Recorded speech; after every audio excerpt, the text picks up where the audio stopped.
서울 한강공원은 저녁이 되면 여전히 분주했다. 달빛이 물결 위에 번져나가고 사람들은 산책을 하거나 돗자리를 펴고 앉아 도시의 공기를 식히고 있었다. 그러나 그 틈바구니에서 강준호와 아들 민재는 낡은 담요 위에 앉아 있었다. 준호는 원래 재벌 강화그룹의 대표였다. 화려한 빌딩과 고급 승용차, 수많은 직원들이 그의 이름을 떠받치고 있었다. 하지만 지금 그의 옷차림은 기름때 묻은 작업복, 손에는 오래된 가방 하나뿐이었다. 그는 일부러 자신을 실직한 기계공으로 위장하고 있었다. 아내가 세상을 떠나기 전 남긴 마지막 부탁 때문이었다. 준호 씨, 민재에게 진짜 어머니가 필요해요. 우리 집안이나 돈이 아니라 아이 자체를 사랑해 줄 수 있는 사람을 찾아주세요. 그 약속이 준호를 이 자리까지 이끌었다. 아버지의 권력과 회사의 재산을 모두 내려놓은 듯한 가면을 쓰고 단지 한 사람의 마음을 알아보기 위해. 민재는 종이컵에 담긴 물을 조금 마시더니 작게 중얼거렸다. 아빠, 배고파요. 준호의 가슴이 철렁 내려앉았다. 아이에게 일부러 이런 고생을 시키는 것이 맞는가? 마음속 갈등이 그를 괴롭혔다. 그때였다. 근처에서 쓰레기 봉투를 정리하던 여자가 발걸음을 멈췄다. 이름은 유나은. 이 빌딩에서 청소 일을 하고 집에 돌아가는 길이었다.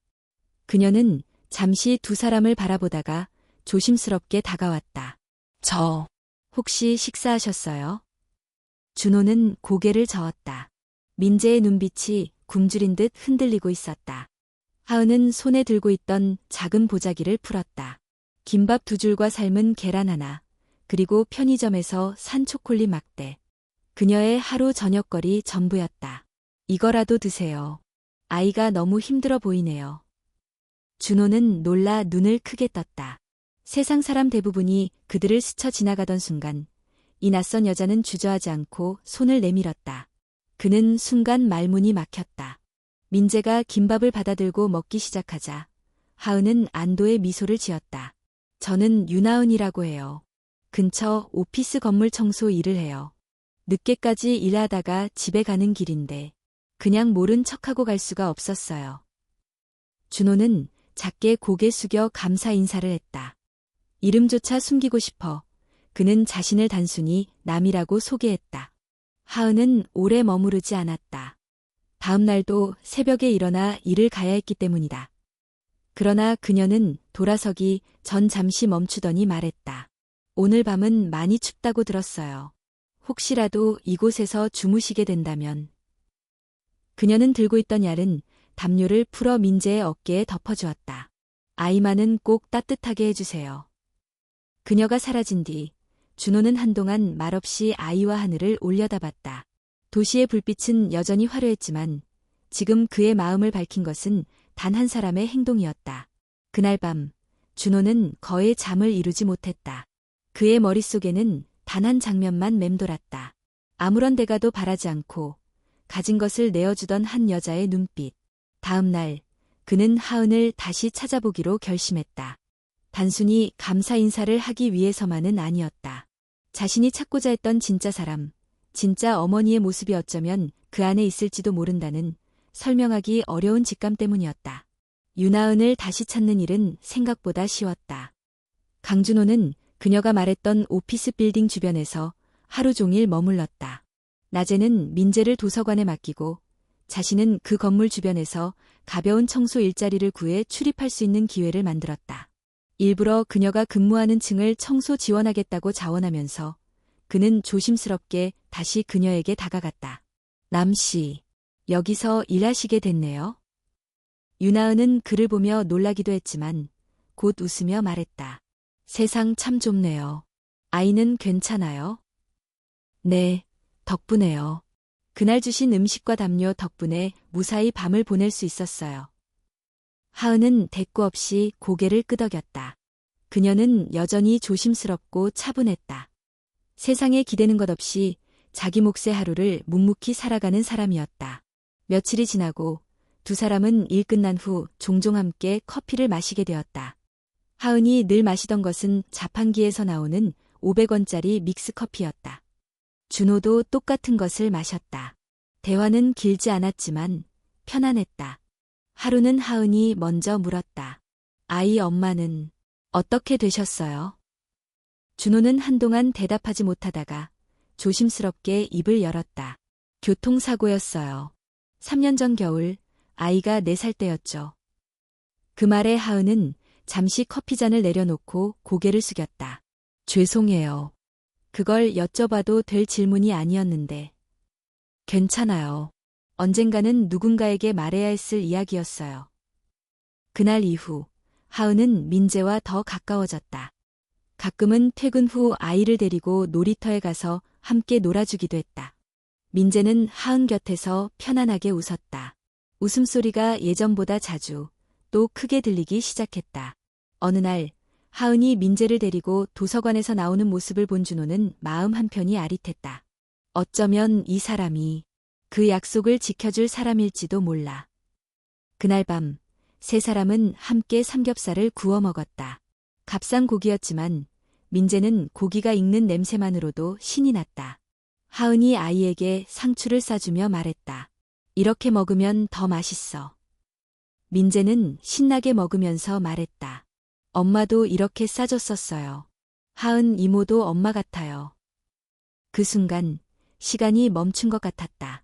하은은 젓가락을 들고 있다가 그대로 멈췄고 준호 역시 말을 잇지 못했다. 민재는 아무 생각 없이 말했지만 그 말은 하은의 마음 깊숙한 곳을 건드렸다. 그날 밤 하은은 잠을 이루지 못했다. 다음 날 아침 하은은 준호에게 조용히 말했다. 민재가 요즘 더 밝아졌어요. 남씨 덕분이에요. 아니요, 하은씨 덕분이죠. 그 말에 하은은 잠시 웃었지만 곧 조용히 덧붙였다. 가끔 그래요. 이 아이의 진짜 아빠는 누구일까? 어떤 사람일까? 궁금하거든요. 준호는 심장이 덜컥 내려앉는 기분이었다. 자신이 거짓말을 하고 있다는 사실이 처음으로 죄처럼 느껴졌다. 그날 밤 민재는 꿈을 꾸다 말고 잠결에 말했다.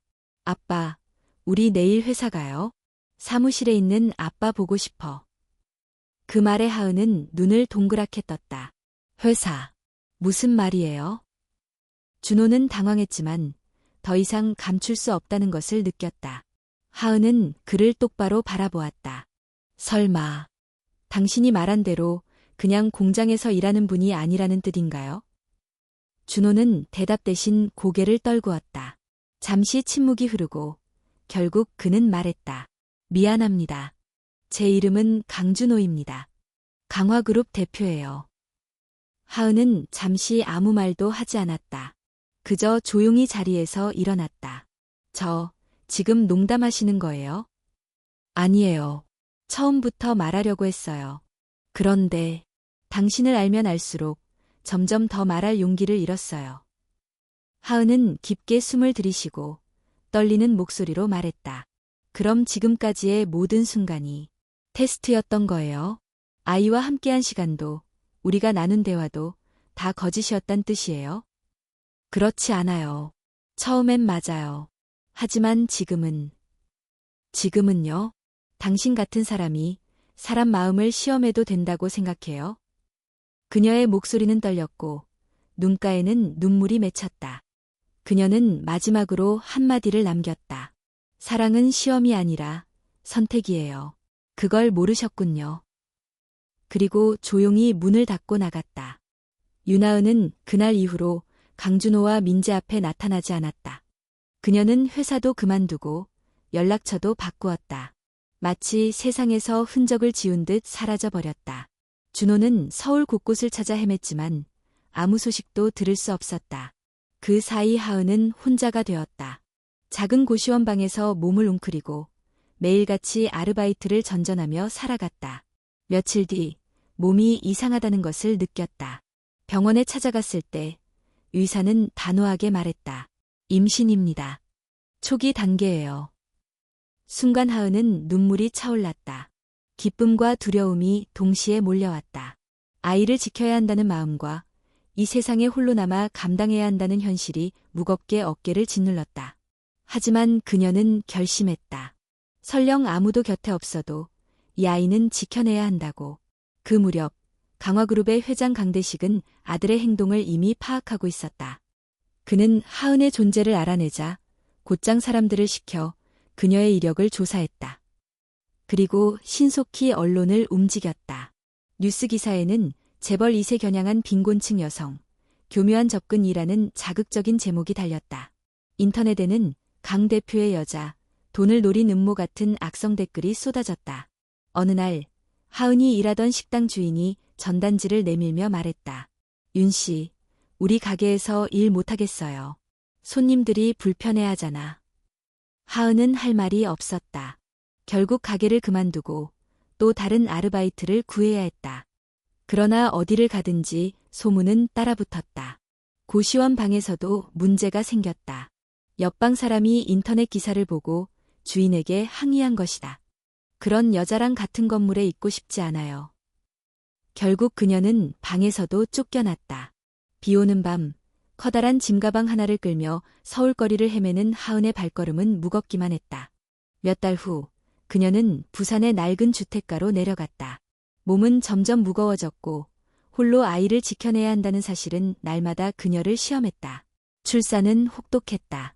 병원조차 갈 수 없어 작은 보건소에서 간호사 한 명과 함께 긴 고통 끝에 딸아이를 품에 안았다.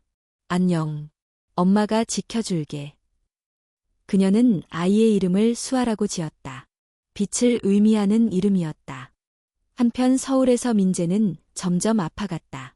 엄마를 떠올리며 잠들지 못했고 학교에서도 웃음을 잃었다. 결국 고열과 폐렴으로 병원에 입원하게 되었다.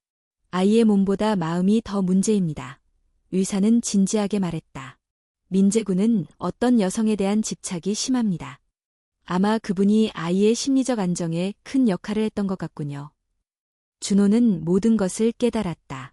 민재가 원하는 것은 돈이나 장난감이 아니라 바로 하은이었다.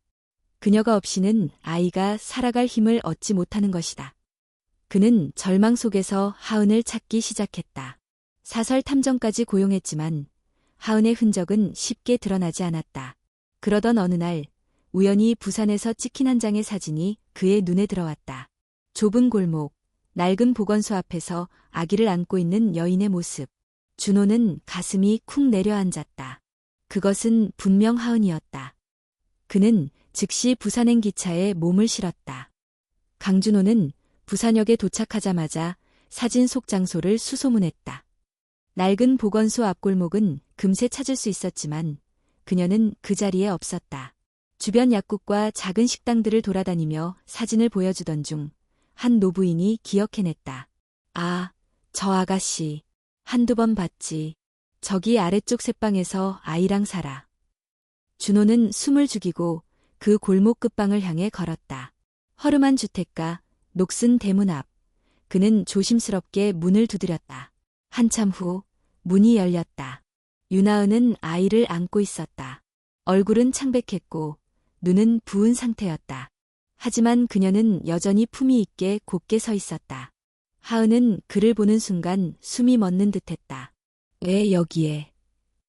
민재가 당신을 그리워해요. 병원에 있어요. 고열과 폐렴. 당신을 찾고 있어요. 그녀는 말을 잇지 못했다. 아이가 위험하다는 말에 얼굴이 하얘졌다. 하지만 이내 고개를 돌리며 말했다. 그게 당신이 여기에 온 이유예요? 아니에요. 아니, 그것뿐만이 아니에요. 하은 씨, 전 당신이 그리웠어요. 하은은 잠시 침묵하다가 아이를 내려놓고 조용히 앉았다. 제가 떠난 이유를 알고 계시죠? 전 누군가의 시험을 통과하려고 존재하는 사람이 아니에요. 준호는 고개를 끄덕였다. 그래서 미안했어요. 처음엔 그렇게 시작했지만 어느 순간부터는 진심이었어요. 당신을, 민재와 함께한 시간을 다 진심으로 소중하게 느꼈어요. 하은은 눈을 감았다. 그녀는 지쳐 있었고 상처받았으며 믿음을 잃고 싶지 않았다. 그날 밤 준호는 아이를 재우고 하은과 긴 대화를 나눴다. 그리고 다음 날 아침 하은은 민재를 보러 서울로 함께 올라가기로 했다. 아이를 지키기 위해서였다. 병원에 도착했을 때 민재는 고열에 지쳐 있었지만 하은의 목소리를 듣는 순간 눈을 떴다. 엄마. 그 한마디에 병실 안의 모든 공기가 멈췄다. 하은은 달려가 아이를 껴안았고 민재는 그녀의 품에 안겨 잠들었다. 그리고 마치 마법처럼 아이의 열이 서서히 내려가기 시작했다. 며칠 후 준호는 아버지 강대식 회장과의 독대를 결심했다. 아버지, 저 결혼하고 싶습니다. 하은 씨와요. 회의실에 앉아있던 강 회장의 얼굴은 싸늘하게 굳어졌다. 그 여자는 어떤 존재인지 너도 잘 알잖아. 언론에 뭐라고 나왔는지 모르는 건 아니겠지? 그건 아버지가 만든 프레임입니다.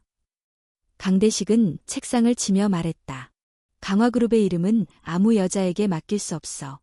내 어머니도 이 자리를 지키기 위해 얼마나 많은 걸 포기했는지 알아. 하은 씨는 저희 가족을 지키기 위해 세상과 싸웠습니다. 혼자 아이를 낳고 키우며 모든 비난을 견뎠어요.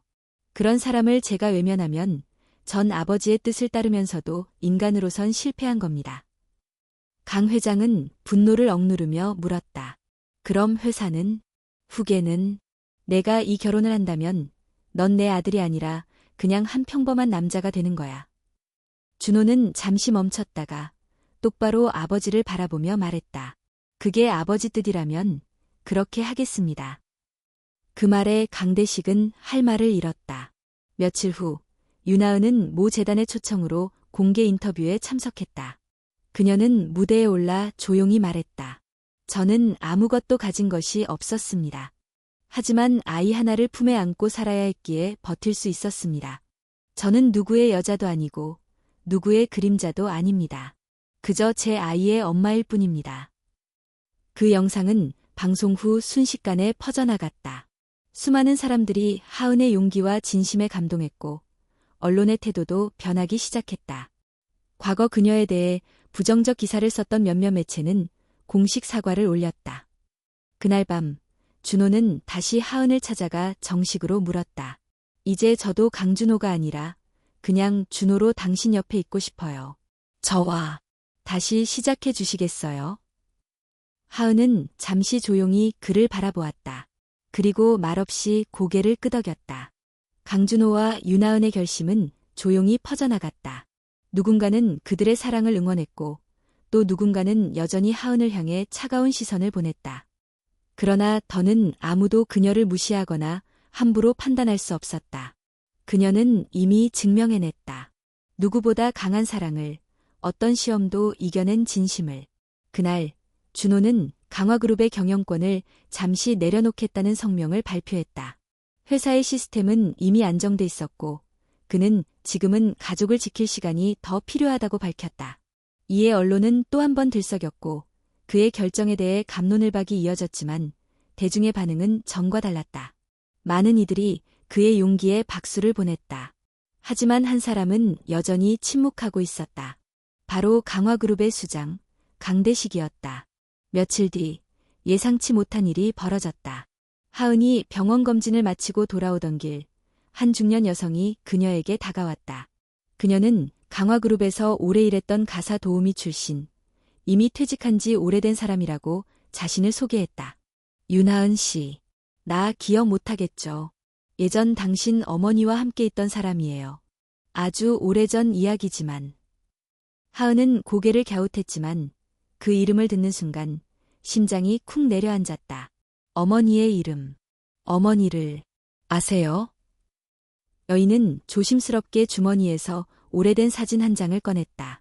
사진 속에는 젊은 시절의 강대식 회장, 그리고 한 여성이 있었다. 그녀는 눈에 띄게 하은과 닮아 있었다. 이 사진은 30년도 더 된 거예요. 당시 회장님이 교통사고로 쓰러졌을 때 바로 당신 어머니가 구조했죠. 피범벅이 된 몸으로 도로 한가운데 뛰어들었어요. 그 일로 건강을 잃었지만 한 푼의 보상도 받지 않았죠. 하은은 숨을 삼켰다. 그토록 억압적이고 냉정했던 그 사람이 어머니에게 빚을 지고 있었단 사실. 충격과 혼란 속에서 그녀는 오래도록 사진을 바라보았다. 그날 밤 준호는 그 사실을 아버지에게 알렸다. 강대식은 아무 말 없이 사진을 오래 바라보았다. 그의 손이 미세하게 떨렸다. 그녀가 윤미영 씨였나. 기억나네. 그때 그 여자가 아이가 있었다고 했지. 그 아이가 하은입니다. 아버지. 강 회장은 잠시 입을 다문 채 고개를 숙였다. 아버지라는 자리를 지키기 위해 모든 것을 숫자와 기준으로만 판단해온 지난날이 한순간에 무너졌다. 며칠 후 강화그룹에서는 공식 기자회견이 열렸다. 강대식 회장이 직접 무대에 올라 수많은 기자들 앞에서 입을 열었다. 강화그룹의 이름을 지키기 위해 많은 결정을 해왔습니다. 때론 냉정했고 때론 잔혹했을지도 모릅니다. 그러나 오늘 한 사람 앞에 고개를 숙이려 합니다. 그는 준비된 서류를 내려놓고 마이크를 잡았다. 윤하은 씨에게 진심으로 사과드립니다. 당신이 겪은 고통과 상처는 나의 책임입니다. 현장에는 정적이 흘렀고 이후 터져나온 박수는 진심을 담은 용서와 화해의 신호였다. 이후 며칠간 하은은 수많은 초대를 받았다. 방송, 강연, 칼럼, 잡지 인터뷰까지. 그러나 그녀는 대부분을 고사했다. 조용히 살아가고 싶다는 이유였다. 대신 그녀는 어린이 심리 상담을 공부하며 아이들을 위한 작은 상담소를 열었다. 그곳에서 그녀는 같은 상처를 가진 아이들과 부모들을 도우며 자신만의 방식으로 살아갔다. 준호는 회사를 떠난 뒤 가족 중심의 삶을 살았다. 민재와 수아, 그리고 하은과 함께 강가 근처 작은 주택에 머물며 여유 있는 일상 속에서 새로운 의미를 찾아갔다. 어느 봄날 저녁, 가족은 함께 한강공원에 나왔다. 민재는 동생의 손을 잡고 달렸고 수아는 까르르 웃음을 터뜨렸다. 하은은 그 모습을 보며 조용히 미소 지었다. 그날 여기서 처음 뵀죠. 준호가 옆에서 말을 걸었다. 맞아요. 당신과 민재가 담요를 덮고 앉아 있었죠. 그때는 몰랐어요. 내 인생의 가장 소중한 사람을 만나는 순간이라는 걸. 하은은 고개를 끄덕였다. 바람이 살랑거리고 강 위로 해가 지고 있었다. 준호는 무릎을 꿇고 작은 반지를 꺼냈다. 이제서야 말할 수 있어요. 어떤 조건도, 어떤 시험도 없이 윤하은 씨를 사랑합니다. 저와 결혼해주세요. 하은은 눈물을 글썽이며 고개를 끄덕였다. 그리고 그 순간 아이들의 웃음소리와 함께 두 사람의 새로운 시작이 강 위로 번져갔다.